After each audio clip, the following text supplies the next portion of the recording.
దేశవ్యాప్తంగా గత కొన్నాళ్లుగా వంట నూనెల వాడకం విపరీతంగా పెరిగిపోయింది. చాలా వరకు వాడిన నూనె మళ్లీ వాడుతున్నారు. వాడిన నూనెను తిరిగి ఇతర ఆహార పదార్థాల వంటకానికి వినియోగించడం వల్ల ఆరోగ్య సమస్యలు వస్తాయని వైద్యులు చెబుతున్నారు. ఈ నేపథ్యంలోనే కేంద్రం వంట నూనెల వినియోగంపై సర్వే చేపట్టింది.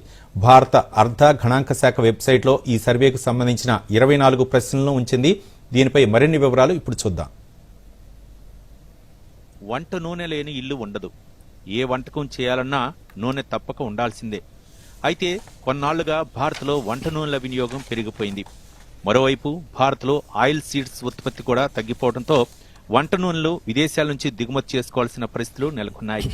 ఈ నేపథ్యంలో కేంద్రం ఓ వినూత్న సర్వేకు శ్రీకారం చుట్టింది. దేశంలో వంట నూనెల వినియోగం ఎలా ఉందో తెలుసుకునేందుకు తొలిసారి ప్రజల నుంచి సమగ్ర సమాచార సేకరణకు ప్రత్యేకంగా సర్వే చేపట్టింది. మన దేశంలో వంట నూనె వినియోగం ఎలా ఉందనే విషయాన్ని అంచనా వేయడానికి కేంద్ర వ్యవసాయ శాఖ ఈ సర్వే నిర్వహిస్తోంది.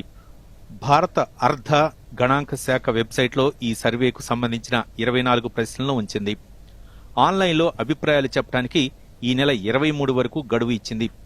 ఇందులో ఇంట్లో నిత్యం వేపుళ్లకు వాడిన వంట నూనెను మళ్లీ వాడుతున్నారా?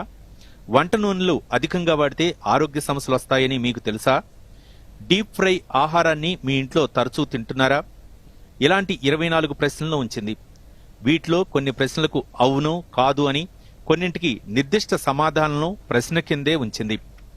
వాటిలో ఏదో ఒకటి ఎంపిక చేసి ఆన్లైన్లో నమోదు చేస్తే మీ నుంచి సమాచారం ప్రభుత్వానికి అందుతుంది. రోడ్లపై ఆహార పదార్థాలు తయారు చేసే వ్యాపారులు కొన్ని చిన్న చిన్న హోటల్లో మళ్లీ వంట నూనెలు మరుగుపెట్టి వినియోగిస్తున్నట్లు ఆహార నాణ్యతా విభాగం అధికారులు గుర్తించారు. ఇలా గంటల కొద్దీ మరుగుపెట్టి వినియోగించడం, ఒకసారి వాడిన దాన్ని మళ్లీ వాడటం వల్ల పలు ఆరోగ్య సమస్యలు తలెత్తుతున్నాయని నిపుణులు హెచ్చరిస్తున్నారు. వీటి వాడకంపై ప్రజలకు ఎంత మేరకు అవగాహన ఉందనే సమాచారాన్ని నేరుగా తెలుసుకోవాలని ఈ సర్వేను చేపట్టినట్లు తెలుస్తోంది. వంట నూనెలపై అవగాహన కోసం చేపట్టిన ఈ సర్వేలో ప్రజలంతా భాగస్వామ్యులు కావాలని, సర్వేలోని అంశాలకు సమాధానాలివ్వాలని కేంద్ర ప్రభుత్వం కోరుతోంది. Bureau report, Doordarshan news.